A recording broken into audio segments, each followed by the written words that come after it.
আমি প্রথমেই বলি, মোরগ্রাম হাই স্কুলের পক্ষ থেকে আজকে যে আমি এখানে উপস্থিত হয়ে এই সম্মাননা জ্ঞাপন পেলাম, এর জন্য আমি নিজেই কৃতজ্ঞ। সকলকেই মোরগ্রাম হাই স্কুলের পক্ষ থেকে আপনাদের অনেক অনেক ধন্যবাদ।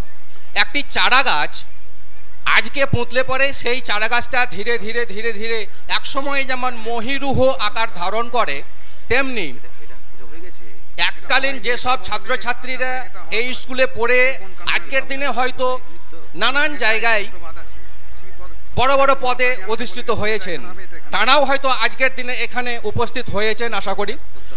বর্তমানে যেসব ছাত্রছাত্রী আছে, ভবিষ্যতে আরও যার যে ছাত্রধারা উঠে আসবে, তাঁরাও যেন এই বন্যেশ্বর হাই স্কুলের শ্রীবৃদ্ধি উত্তর যেন মহিরুহ আকার ধারণ করাতে পারে, এই আশা আকাঙ্ক্ষা রেখে আগামী 2025-এর অগ্রিম প্রত্যেককে আমার অন্তরের অন্তঃস্থল হতে অভিনন্দন, নববর্ষের শুভেচ্ছা জানিয়ে শেষ করছি।